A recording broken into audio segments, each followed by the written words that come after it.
Welcome back to Sportianity. Today, I'm joined by Coach Carson Meger, just to talk about his testimony, his experience with coaching and faith and sports and those type of things. So, brother, welcome to the show, and thanks for joining me today. Yeah, thanks for having me. Excited to talk a little bit. Yeah, absolutely. Well, maybe just give us a 2-minute, bio snapshot of who you are for our listeners that may not be familiar with you. Yeah. Okay. So name is Carson Meger. I'm a coach right now. Been coaching for 14 years. Currently the offensive coordinator, quarterback coach over at Prosper Walnut Grove in Prosper, Texas. I'm a son of two coaches. I'm an educators. My grandparents were in coaching and education, so kind of the family business. I just kind of grew up around field houses and the school building and teachers and athletes and the other coaches' kids. And so that's just kind of the environment I was, raised in and grew up in.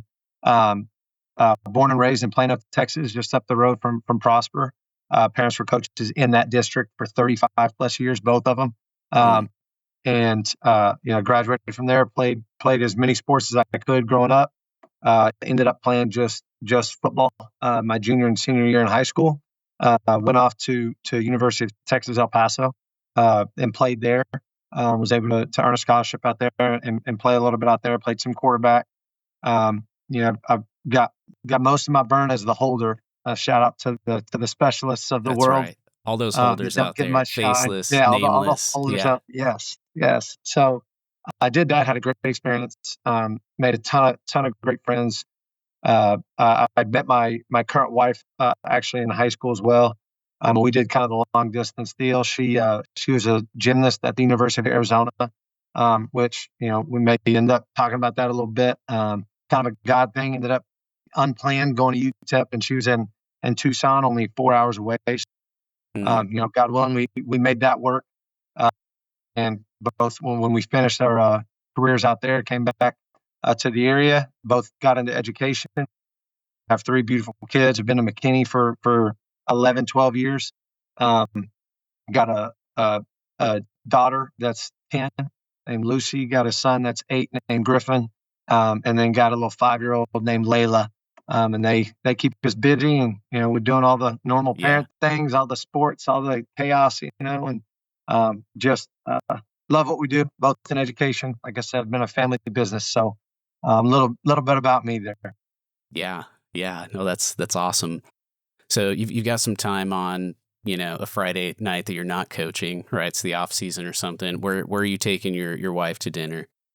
Oh man, well first, I'm going to say, where do you want to go? And she's going to say, I don't care. And then we're going to argue for about an hour and a half about where we're going. That's right. And then likely we're probably going to end up at somewhere, Tex-Mex. We've got a little spot right next to us called Mesa's. One of her favorites is Chuy's or Lupe Tortilla, just somewhere we can get some chips and queso. And just kind of relax a little bit. So that our go-to is Tex-Mex. Awesome. I like it. So any hobbies outside of coaching when we got a little bit of downtime, a little bit of space to do something? What do you like to do? Yeah, we're a pretty active family, so we like to get outside, and whether it's go on walks, go on hikes, go do anything outside. Personally, I like to go fish, go golf. If I can, we can't do it as much in the Metroplex, but like to maybe find some woods and get out there with some buddies and shoot some of our guns and just kind of get out in nature and away from the concrete jungle as much as we can. So I like to be outdoors and do anything that's kind of active. Yeah. Awesome.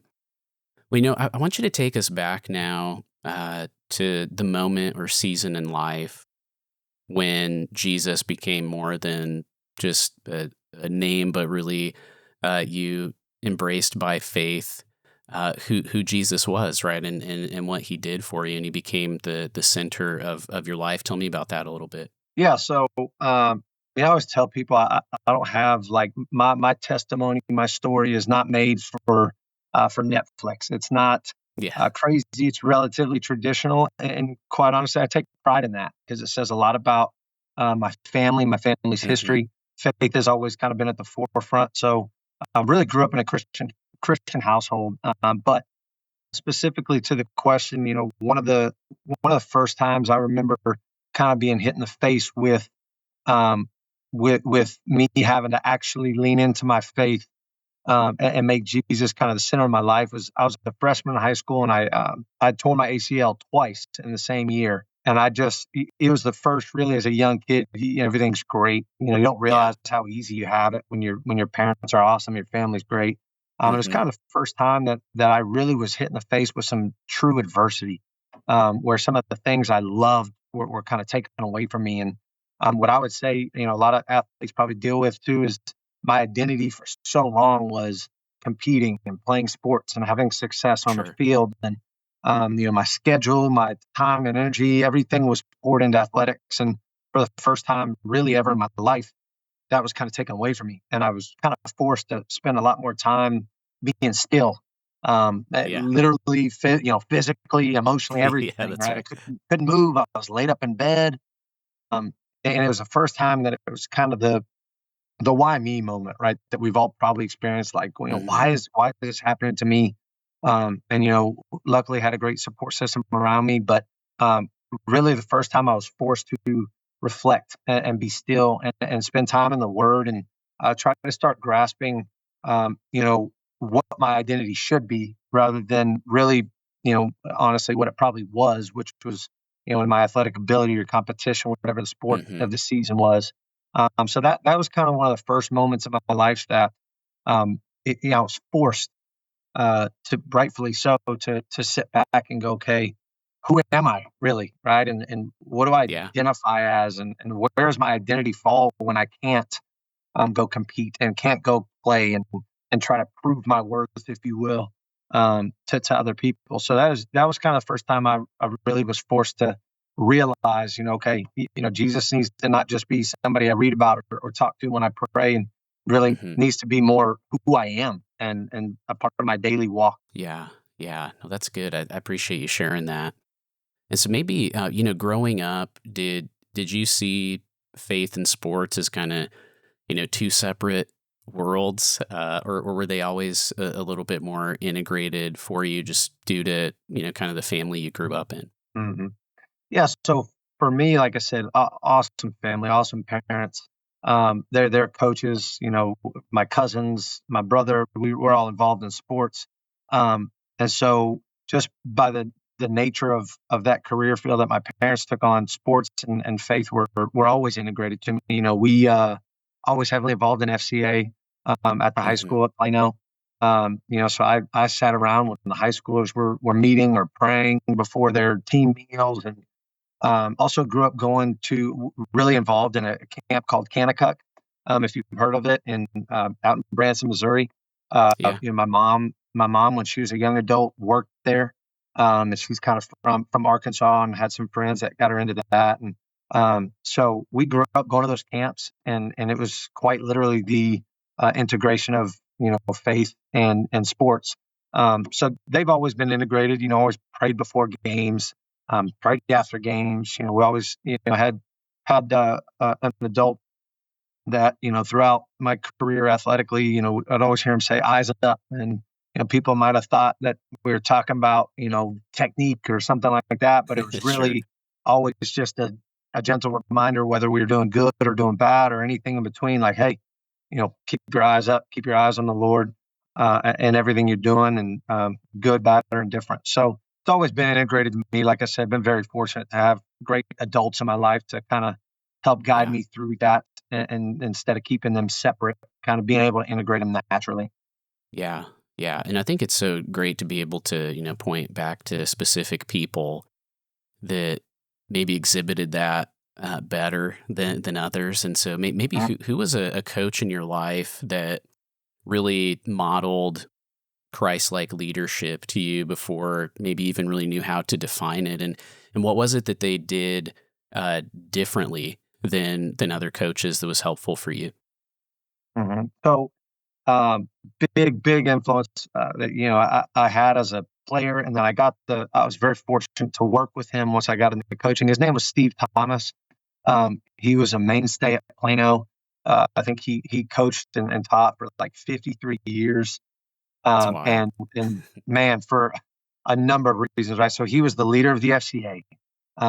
He always prayed over our team meals. He was always the guy who prayed at our banquets and really put his arm around me and said, "Hey, I want you to be involved in FCA," and helped me kind of become a leader of that group when I was in high school as an athlete, and then when I became a coach and got, like I said, the pleasure of working with him, kind of Hmm. guided me through that process of making that transition from being an athlete to a coach, and how to lead young men instead of just the people, my peers, in the right way. And he, Yeah.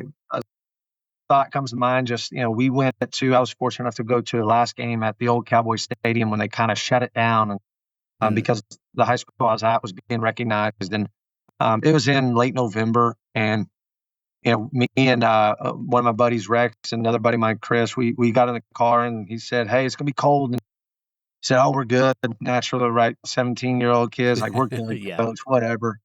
Sure enough, we get to the stadium, and we're walking in, and my body language tells him, I'm not good. Yeah. And sure enough, the next thing I know, I get hit in the back of the head with a sweatshirt, and he just knew, right? Yeah. And I say that just because that's who he was. He was so steady and he was so aware. He Hmm. was such a service based just leader, and mentor. Where he never wavered. It didn't matter whether he was talking to a 16-year-old kid or a 45-year-old colleague. He Hmm. was who he was, and it was Yeah. clear when you watched him move. It was clear something's different about him, and he made it, um, so much so, so noticed that it was like, whatever it is that's different about him, I want to know more about it, and I want to figure it out because I want to be like that when I grow up. Yeah. Yeah. That's awesome. So curious, what's maybe one specific piece of advice that maybe he gave you that you still find yourself quoting to your players today, whether you cite him Yeah, or not, or take it as your own. sure. Yeah. What is that? So he always had two things. The first thing that is just kind of a pillar of just my own value system and belief system was talking about discipline. And he always said discipline is choosing what you want most over what you want now, over and over and over again. And Yeah. that just, man, like that just stuck with me. And it's something, I talk to our kids about, I talk to other adults about. It's just discipline is so important, Yeah. to That's me, in good. sports and your faith and whatever you're doing as a husband. Just discipline is so important, and that stuck with me because, just put into perspective of in a world of instant gratification and stuff like that, where we've got life going a million miles an hour. First and foremost, just figuring out what do you want most, and you got to figure that out before you can make those decisions. You know, Mm. and that was important. And then the ability to consistently choose that over what might feel good, taste good, look good, be good in the Yeah. moment, was huge. And then the other one, he always said, he always said, if you step in a pile of dog poop, it's one of the worst things you can do. And he'd say, you can wash your shoe off, you can do whatever you want, but you're still gonna smell like it. And his whole point was, Yeah. you are who you surround yourself with.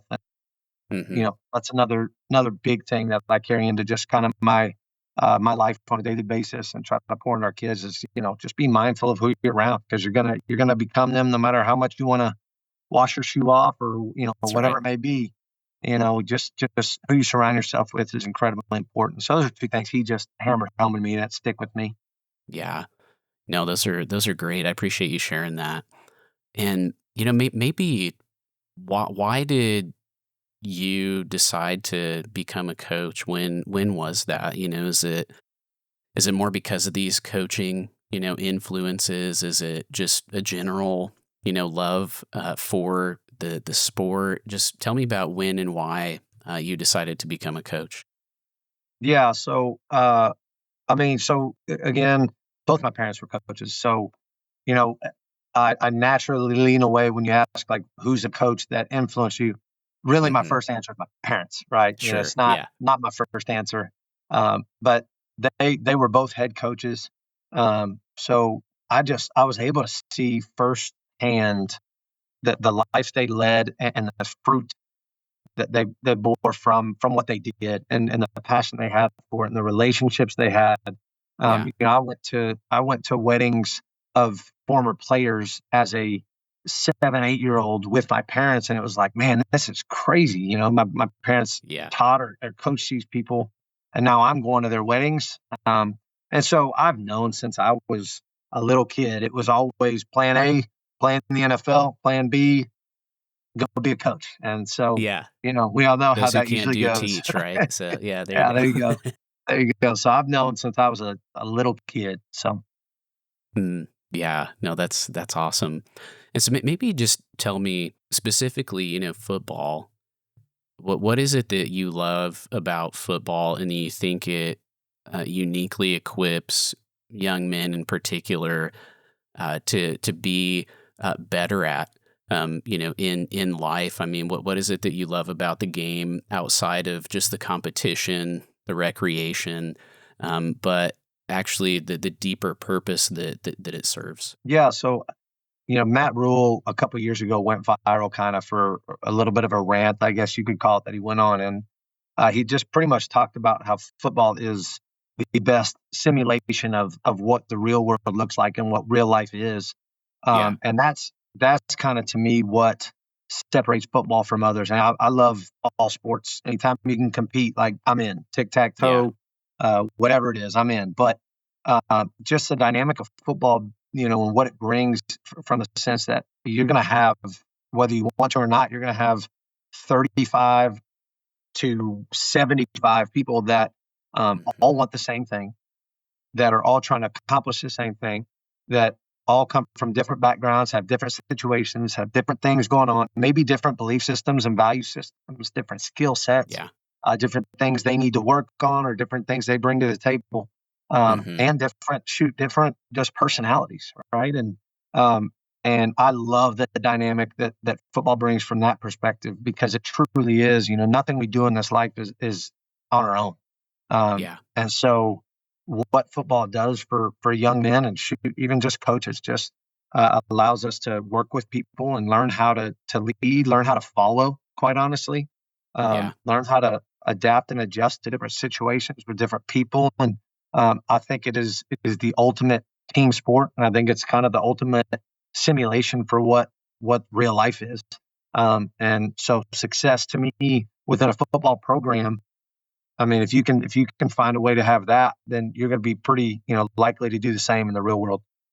yeah, yeah. And I want to drill down maybe a little bit right there, what you finished with, and just ask, how does your faith redefine what a successful season looks like, right? Because we could think about, or even just like an athlete, like what's it look like for them to come in as a freshman, to stick with it, whether that's them being, someone who plays a vital role on the team, or more of a support, role. We want to say as a coach, like both of those players are valuable, to the program. And so just in general, like if someone's coming through the program, as an athlete, where do we want to see them, from when they start here to when they, age out, graduate, whether they go to play at the next level or not? What does success look like for them? And then what's success look like maybe just in general for a season?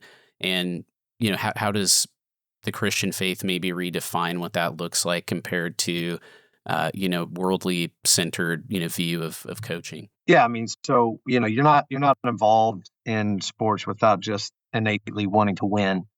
Yeah, And one of the, maybe, in retrospect, better things that's happened to me is, being involved in a program that was struggling to win, sure. and just having to kind of struggle with the tension of exactly what you just kind of mentioned.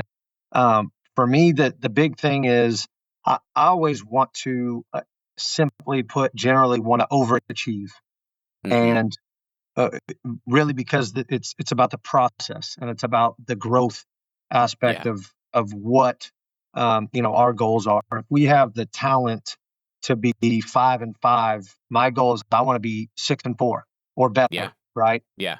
If I have the ability to do something, I want to do more than just what my ability brings to the table, and that's where, Hmm. what we get to do as coaches is so awesome, and just get to pour in. to young men, right? In Matthew, it talks about just, make disciples of all nations, Yeah. and teach people how to obey Jesus's commands. And I think so.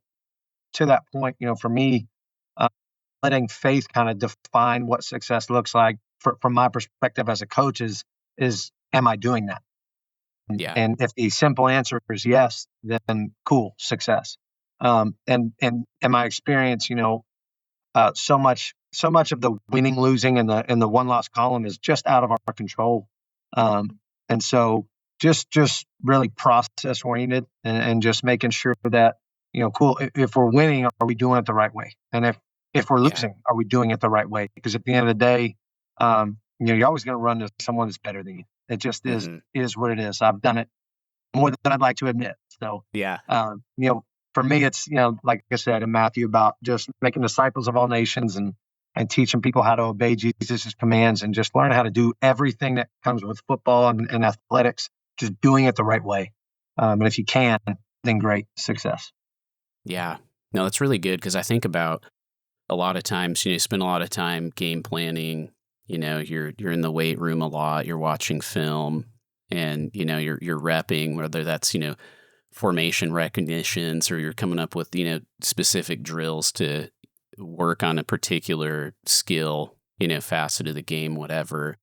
And what it does for your players is not only, it's like, yeah, we want character, discipline, all these things, but you mentioned, the process of something, of saying, like, I can actually get you where you want to be. But we need to be realistic about your abilities, but also I can make you better if you're willing to submit to the process. You're willing to be a team player. You're willing to put in the work. Is that I can help you develop into your potential, but you have to be willing to actually follow that, and you have to buy into those things. And so, yes, I mean, success can look different for, different people. People have different amounts of ability, and even, potential, even desire, sometimes. But I found it a lot easier to not only look myself in the mirror, but to look my teammates in the face and say, I did everything that I could. And if we win, then awesome. Like, it's because of the process. And if we didn't, it's not because of one mistake. It's not because of, some bad officiating call. That stuff drives me crazy. Uh, just shout out to those officials. They have a hard job, right? Um, Yeah, God but the bless. thing is, like, I can be upset, right? But I can also live with myself when I know this is just a better team. The guy in front of me is better. But I can also look back and see, man, I've come this far. And it's also like a joy to say, like, but I can compete, and I did have some success, and I want to strive to be excellent. Like, I want to win a lot of games. I want to be bigger, stronger, faster than the guy that's in front of me. But also, I want to enjoy the competition. I want to be thankful for the gifts and abilities that the Lord's given me. And at the end of the day, if I've given everything that I have, like, I should be able to sleep, well at night, and to get up and fight again. And that's the joy of sports. And I think it's the joy of also seeing that these things are important. We don't want to ever like underplay, this, but there's a ultimate reality behind this. And man, it's just training for life. And this is gonna, when I'm a dad, when I'm a husband, when I'm an employee somewhere, this is also gonna be like, I know I can do difficult things. I know I can overcome adversity. I know what it's like to submit to a process, to follow things, to set goals, and actually achieve them. And I think that's one of the biggest benefits, especially for football. I played lots of sports growing up, but I mean, almost everything I do in daily life, I can bring back to submitting to the season of football itself. So No, yeah, yeah, for sure. Yeah, I mean, so the thing I think about too is just, one of my favorite verses. It's on the inside of like my bowl ring. Anytime I can engrave something, I put it in there. It's in Corinthians, and it just says, do you not know, in a race all the runners run, but only hmm one gets the prize. And I used to, so I was initially brought onto that because I was like, heck yeah, everybody runs, only one wins. And then yeah, you continue to read, and it's like, oh, okay, wait a second, hold on. But it just goes on to say, as you know, that others compete to win, Yeah. the trophy, whatever. We're competing for the eternal prize. Um, and then it continues to talk about the discipline needed, right? Don't run as a runner running aimlessly or a boxer beating the air. And everybody trains and puts their body through it. That's right. But kind of to the conversation, the point of what are you ultimately competing for? What are you ultimately training for? Yeah, the love of the competition for sure. But what are you trying to win the trophy? Are you trying to win the eternal prize, right? And that's Yeah. ultimately if your answer is not anything other than the eternal prize, then you probably need to reconsider a few things. Yeah. Yeah, that's right. And I think it's often overlooked in discussions, but really, I mean, physical activity, recreation, sports, like it serves a spiritual good and purpose.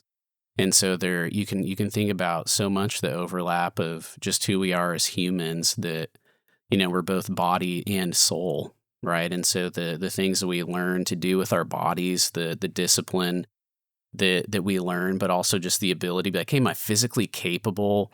Am I mentally strong enough to handle something that somebody says to me? It's difficult news. It's something I don't want to hear. Somebody needs help. Physically, am I strong enough to go do that? Do I have a heart that's others oriented? Which I think team sports, you have to be that way. Paul talks about this image for the church of the body of Christ, and I think athletes and coaches really can understand that in a really significant way because it's like you can't, somebody may be upset because they're the big toe, right? But it's like, man, you can't play quarterback if you don't have a big toe. I mean, it's how you balance like your whole body. And so you say, man, you need to realize like you've all been gifted for a particular purpose. Learn how to optimize that gift in love and service of other people. And you're going to find a lot of joy and fulfillment instead of thinking about the things you don't get to do or can't do. But just think about, how can I love and serve others with the body and the mind that Christ has given me to bring glory and honor to Him. And I think you'll find a lot more purpose and joy in life when your mindset is more in line with that. Absolutely, yeah. No, that's actually one of the first. Usually, open. I'll have quarterbacks over for dinner or offense over for dinner, and that's one of the first scriptures I kind of bring to the table. If the eye tries to be the ear, then Yeah. wouldn't be able to see type of stuff. And I mean, you're spot on. It's a great reference to just my earlier point about what I love about football is accept your role. Your role is equally as important, whether you're somewhere on the face or somewhere on the foot or whatever Yeah. role you play.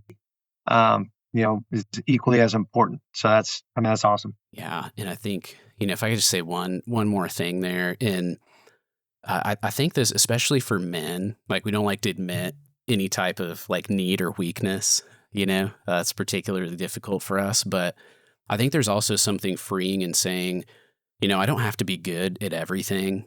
I just need to be faithful with what I am good at. And I need to be willing to lean on others where they're strong and be willing to admit that. It's like, hey, I'm a little bit weak over here, but it's like, man, we got a whole team and somebody's going to be good at that. Somebody's going to be able to pick up the slack and to see that's actually by God's design. That's not a flaw in me. Now, I don't want my weaknesses to ever be sinful. I want to try my hardest, So I remember, like my dad said, he's like, you don't have to be good at math and English and science and whatever. He's like, but you have to try.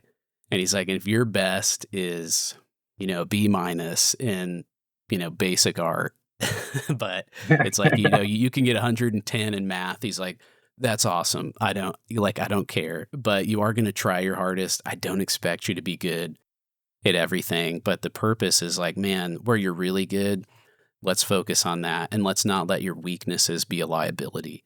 And I think that's a job of coaches to be able to recognize that too, and for players to be able to rest in that reality too. And then as you're off the field, thinking about working on teams, in the workplace or even within your family, I think that's the gift of, children and a wife, in particular, husband for, women listening to this is, man, you're going to be gifted and good at different things. You're going to have different capacities, different ways you process emotions and go about doing things, and that can always be, like a learning curve. But are we also able to see those, as we did when we were on our sports teams? Do we see those as gifts, not liabilities, but is like gifts that can actually optimize our experience of what it means to be a family and to enjoy each other, and to utilize those gifts to have more joy and meaning and purpose in life. So I think it's fun to watch people realize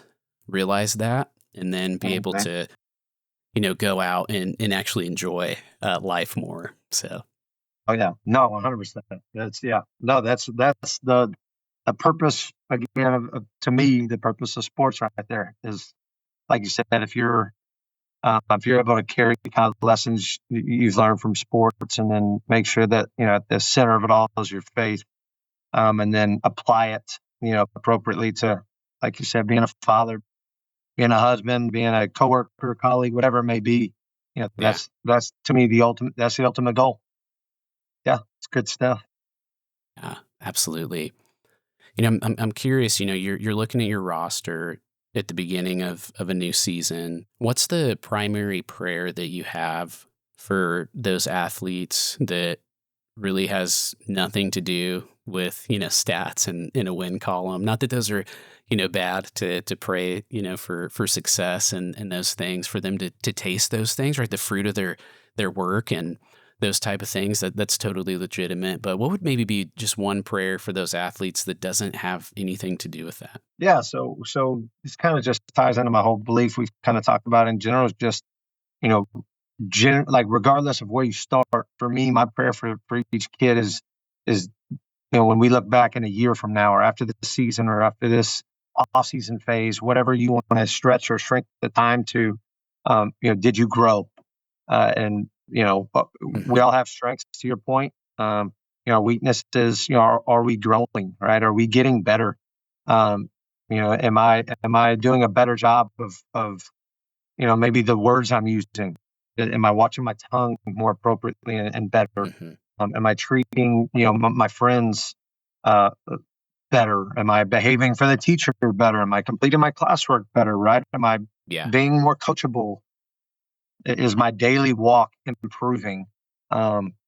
Based on where I started and where I am now. Like I said, regardless of what the time constraint is, my prayer is generally just growth, and Hmm. hopefully that growth uh, is somehow, some way, in some small part, due to their involvement in our program, and the Yeah. relationship that us as grown men have built with them. And because we get high school kids, right, and so we don't pick and choose who we get. We don't Yeah. hand pick and get to say, hey, we want kids from this background, or we want kids from this family style, or That's right. we, Yeah. we just get kids. Kids just walk through our door. And my prayer for the coaches is like, and for me specifically, like I want to be the man that these kids need, and that could Yeah. mean I need to yell at some of them. That could mean I need to pick up some of them and help them get the Hmm. practice. It could mean I need to get some peanut butter and jelly and put it in my drawer and say, hey, if you're Yeah. hungry, there's side. It could be so many different things. So generally speaking, the general kind of overarching prayer is, I want to be the man that X, Y, or Z kid needs. Yeah. And that could change on a day-to-day basis, on a kid-to-kid basis, and on a Hmm. minute-to-minute basis with high school kids. So I want to be the man that they need, the coach that they need, and really the program that they need, so that ultimately they can grow as a young man to be ready to leave us and walk out into the real world. Yeah. Yeah. That's really good. And so maybe kind of attached to that is, you can't always preach in a locker room, right? Especially in certain settings.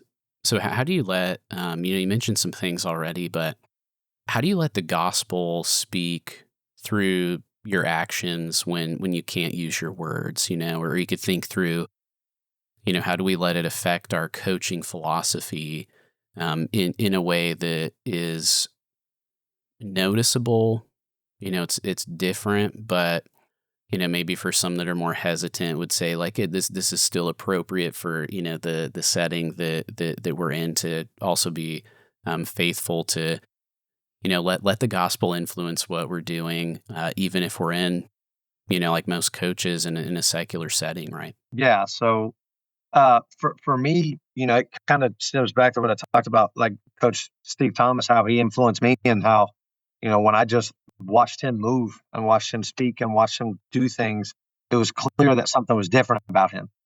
And so, first and foremost, that's what I want to present to my kids is it doesn't have to be reading scripture for them to see that, hey, he moves a little different, he speaks a little differently, he acts a little differently. Yeah, I want what he has, and so just modeling just what actions that we're trying to ultimately get them to emulate when they get to be our age, and a lot of yeah, that for me is I'll tell personal stories with them, hmm, bring my family into it, become a human to them rather than just yeah. some boss, That's right? good. And I Yeah, think that that's ultimately what it is I'll involve my kids here. My kids are running around the field house. My kids know the players by name, and hopefully the players know them by name. And my wife, and anytime my wife comes up or to the banquets or just to come see me at the office, just making sure that I'm modeling, the type of husband that I want to preach and teach these kids to become. yeah. So I think for me, and then there are ways, obviously, um, without quoting, you know, the books of the Bible, or that we Sure. can still use, the right language. And then, for me personally, like there's plenty of opportunity. Like you said, that line can get a little gray sometimes, but like I do a quarterback test with my quarterbacks every week prior to games with all of our game plan in it. And they're type it up on my personal computer, and when I hit print, there somehow, some way that there might be a scripture that's at the bottom, and Yeah, you know, and sometimes you gotta do a good job of just knowing where that line is, not intentionally trying to cross it, obviously, hmm, but just you can do plenty of things, I think, with how you move, how you act, and the words you speak, uh, to show kids that, hey, if you see something different about me, ask, and I can yeah, inform you. yeah. No, that's really good. I think it just takes us being intentional and aware, using whatever opportunities that the Lord, provides, just to be present in their lives and ready when we do have that opportunity. So yeah, I think that's great. Maybe for final question for you here. Coaches face a lot of pressure from parents, administration, even internally from themselves. There's a lot of long days and time away from family. And honestly, the church at times, it's pretty normal. And so maybe, how has Grit Ministries encouraged you and helped you walk with Christ as a coach? Yeah, so we just obviously, have known you kind of through osmosis with Ty, and then Travis Labhart has just been, gosh, he's been such a blessing. I've always been involved in coaches kind of Bible studies, and Yeah, different entities that kind of run those things, and without throwing shade at the other ones, you know Travis Labhart and Grit has been a blessing. Just um, such a good sounding board for me. I'm someone who likes to think through things out loud, yeah, and just being able to sit through some things with Travis, and man, he's just been incredible. And the group of men we have that are involved in that Bible study, and just for me, um, I'm a thinker, and I'm active in my mind, and I'm physically yeah, active, and I'm just a busy bee. And so I've struggled in the past with just the tension that exists in that world of the pulling in different directions. And yeah, man, Travis and our Bible study group, man, like it's been incredible and such a blessing to just kind of talk me specifically, and us as a group through what healthy tension looks like, and yeah, the tension between what are we called to do, how are we called to do things, versus how do we do things, or even Yeah. just the tension between simple concepts and biblical scripture, and Hmm. the many different ways it can be kind of translated or perceived. Gosh, it's been such a blessing to be with Travis and our group, just to kind of walk through that and share ideas and thoughts and personal testimonies and stories. And um, it's something that I look forward to every single week. That really doesn't matter what's going on. It's like, my wife, my kids are like, cool. Hey, we're not going to see you Thursday morning. That's all good, Yeah. because Lord knows you need it. So it's Yeah. been awesome, and I'm so happy that to be a part of that. Yeah. No, I appreciate you sharing that. And, you're an encouragement to us. And I pray this conversation is an encouragement to coaches that would listen to this later on. So, Carson, thanks so much for joining me to talk on Sportianity here. Praying for you guys, and blessings to you. Absolutely appreciate you for having me.